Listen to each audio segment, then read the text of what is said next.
I'm on. Hey, I'm Rob Zombie, and I'm backstage at the Dawn of the Con party at Comic-Con. Well, the party hasn't started yet, but it will. So what's going on tonight? I'm not exactly sure, truthfully. I'm here, I know there's a stage. I have to walk out there and do something. I don't exactly know what. We have the Munsters coach sitting over there, so people can jump in and drive it around San Diego if they want to. So are you a Comic-Con geek? I've been here a bunch of times over the years. I think my favorite time was the first time because it was still small. It wasn't so crazy, but yeah. It makes me a little claustrophobic now, truthfully.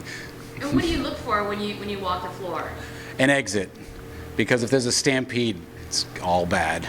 So you can recognize... I don't walk the floor anymore. I haven't done that in a long time. It's just, you can't look anymore. I mean, the first time I came here I could, and it was great, and I bought tons of cool stuff that was super cheap back then, but now I do a lot of this. Talking to people off camera. So I heard that you're a Star Trek fan. Yeah, only the original Star Trek. Unlike some people who love Next Generation, which, no, not going to happen. Yeah. And tell me about your music. What's going on?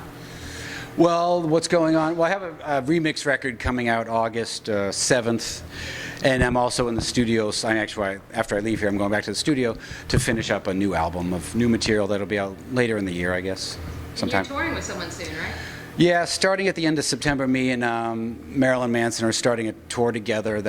Actually, it's a world tour, so we're going to go around the whole world with it. It's going to be a pretty good time. Several months? Yeah, a couple months. I mean, I don't know, September, October, November, December. You know, starts in, I don't know where the hell it starts. Somewhere in the States and ends in Vienna or something, I'm not sure. How did you transition from music to movies? Well, it's a long, boring story, so... You know, it was a long road. I mean, it was something. Making movies was something I always wanted to do. I used to always make movies as a kid, which is funny. One of the first movies I ever made was me and my friends shot a sequel to Escape from New York, and I got to play Snake Plissken because I was the one with the long hair. And it was funny because years later, when I knew Kurt Russell, I showed him the picture, and he probably thought I was insane. But then, you know, to be doing a John Carpenter movie later, it was kind of funny, but not that funny, I guess. Anyway, no, I always wanted to make movies, and music videos and stuff was a good transition to get into it, and I don't know.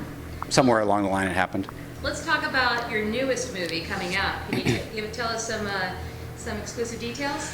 Yeah, well, Lords of Salem, I'm going to show the trailer tonight. A lot of people haven't seen that, and I'm still finishing it up. It's not done yet.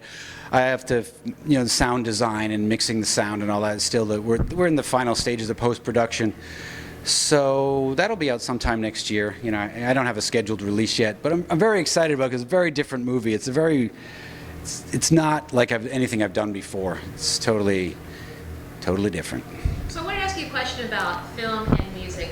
Can anybody do it? I mean, everyone's going on YouTube and they're trying to, you know, everyone's got a camera like mine. Do you think that just anybody can be a star like you? I don't. Hopefully not, because then I won't have a job. But no, I mean, you know, it's nice that everybody has access to do it. But just because you have a camera or a guitar doesn't, you know. People have had guitars all along. It doesn't mean everybody Jimmy Page, so just because you have a camera doesn't mean you're suddenly, you know, Stanley Kubrick. So, you know, if you have the passion, it's more about the passion to do it than the equipment. You know, you can always buy stuff later, but, you know, if you know, but there are, you know, it's a good avenue. There are a lot of talented people doing stuff. I see stuff online all the time that's pretty awesome, so. Great, well, thanks for your time. Sure.